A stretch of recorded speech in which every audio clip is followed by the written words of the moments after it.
প্রতিশ্রুতির বন্যা বয়ে গেছে সমস্ত দলের। আসলে ভোট আসতে আর 12 দিন বাকি। আজকে সংকল্প পত্রে, বিজেপির সংকল্প পত্রে কি প্রতিশ্রুতি দিলেন অমিত শাহ, কি ভরসা দিলেন দেখুন। भारतीय जनता पार्टी की सरकार हर महीने 1 से 5 तारीख के अंदर 3,000 रुपया हर माता के बैंक अकाउंट में ट्रांसफर करेंगे। আমরা ইলেকশনের সময় বলি না, আগে করে দিই, আর বিজেপি এখন মিথ্যে কথা বলে বেড়াচ্ছে। পশ্চিমবঙ্গে বিধানসভা ভোটের আগে সংকল্পপত্র প্রকাশ করে বড় চমক দিল বিজেপি। তাদের দাবি, সরকারে এলে মহিলাদের প্রতি মাসে 3,000 টাকা করে দেওয়া হবে। একই রকম ভাবে বেকার যুবক যুবতীরাও পাবেন মাসে 3,000 টাকা করে। मध्यम वर्ग और लोअर मिडिल क्लास और गरीब,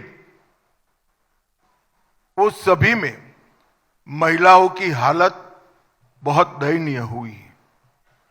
जब तक ये गड्ढा नहीं भरता है तब तक भारतीय जनता पार्टी की सरकार हर महीने 1 से 5 तारीख के अंदर 3,000 रुपया हर माता के बैंक अकाउंट में ट्रांसफर करेंगे। বলছে ওরা নাকি আপনাদের অনেক দেবে।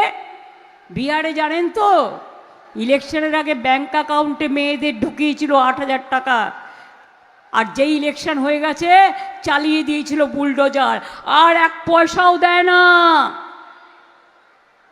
আমাদের লক্ষ্মীর ভাণ্ডার সবাই পায়, ওরা যেটা চালু করেছিল টুকলি করে। আগামী দিন এই লক্ষ্মীর ভাণ্ডার সারা জীবন পাবেন আপনারা। আমরা বিজেপির মতো মিথ্যে কথা বলি না। শুধুমাত্র আর্থিক অনুদান দেওয়াই নয়, মহিলাদের ভোট পেতে তাদের জন্য আরো অনেক প্রতিশ্রুতি দেওয়া হলো বিজেপির তরফে। যেমন, তাদের সরকার ক্ষমতায় এলে চাকরিতে মহিলাদের 33% সংরক্ষণের ব্যবস্থা করা হবে। লাখপতি দিদির আওতায় আনা হবে 75 লক্ষ মহিলাকে। সরকারি বাসে বিনামূল্যে যাত্রা। প্রতি মণ্ডলে তৈরি হবে মহিলা থানা। পাশাপাশি প্রত্যেক থানায় থাকবে মহিলাদের জন্য সহায়তা ডেস্ক। पुलिस बल सहित राज्य की सभी नौकरियों में महिलाओं को 33% आरक्षण भारतीय जनता पार्टी की सरकार देगी। कभी भी हमारे चुने हुए मुख्यमंत्री को ऐसा स्टेटमेंट नहीं देना पड़ेगा कि इतनी देर रात को महिलाओं ने बाहर निकलने की जरूरत क्या है। ऐसे बंगाल का हम निर्माण करेंगे। আপনি তো দিল্লিতে বলেছিলেন 2,500 দেবো, তো দিল্লির মুখ্যমন্ত্রী তো এখানে এসে প্রচার করছে, আর দিল্লির মহিলারা টাকা পাচ্ছে না। টাকার প্রলোভন দিয়ে বাংলার মানুষকে কিনতে এসছেন।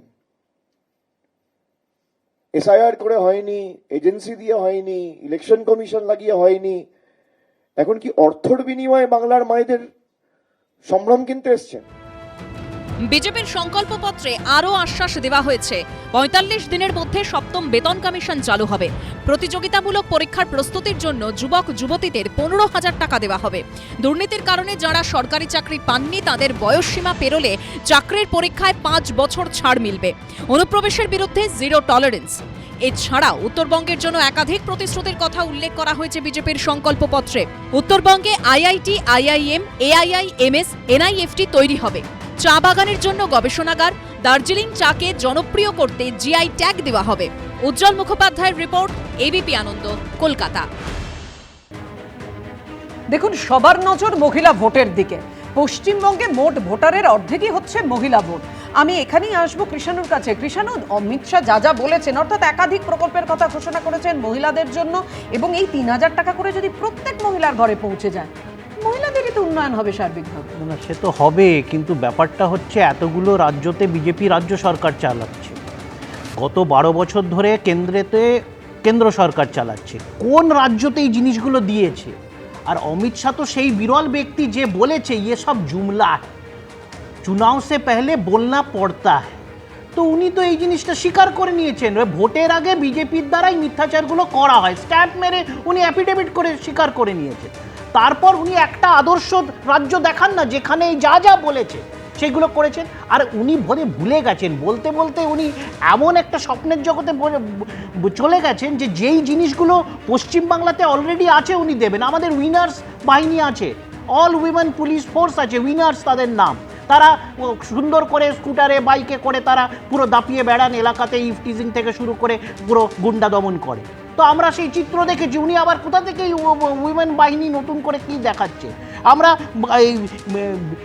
বি কলেজের মতো কলেজ দেখেছি, যেটা এককালে রাজ্য সরকারের ছিল, চলে গেছে কেন্দ্র সরকারের। বিশ্বভারতী দেখেছি কি অবস্থা করেছেন, ওয়ার্ল্ড র্যাঙ্কিংয়ে কোথায় দাঁড়ায়, ভারতের র্যাঙ্কিংয়ে কোথায় করে ছেড়েছেন। তারপরে নাকি নতুন আপনি পড়াশোনা করছেন, জেইউ দেখুন, যাদবপুর ইউনিভার্সিটি রাজ্যের আন্ডারেই আছে, কোথায় তার মান দেখুন, ভারতবর্ষে 1 নম্বর, বিশ্ব তালিকাতে টপ 500 ইউনিভার্সিটির মধ্যে যে জায়গা করে নিচ্ছে।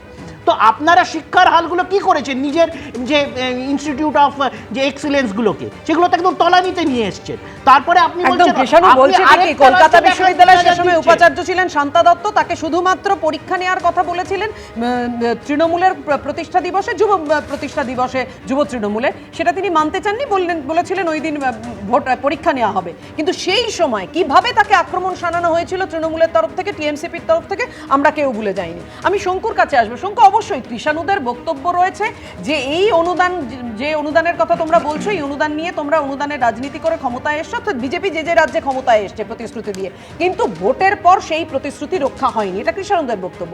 কিন্তু আমার প্রশ্ন হলো, এই যে মোদী সরকারের, তোমরাই বলো, মোদী সরকারের ট্যাগলাইন হচ্ছে আত্মনির্ভর ভারত, তাহলে একদিকে আত্মনির্ভর ভারত, আরেকদিকে এই অনুদানের বন্যা।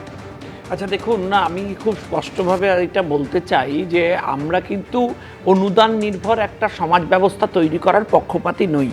আমরা চাই যে মানুষ স্বাবলম্বী হন, এবং মহিলারা তো তার আগে, সবার আগে হন।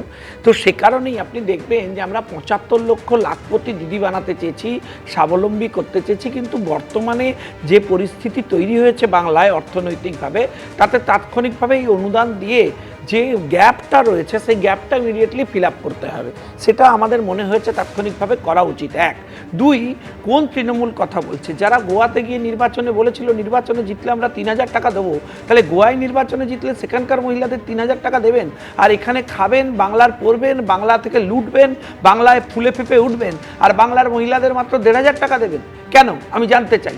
সরাসরি এই জিনিসটা হবে কেন? প্রতিদিন টাকা দাও টাকা দাও টাকা দাও করে যাচ্ছেন, আর টাকা চুরি টাকা চুরি টাকা চুরি করে যাচ্ছেন।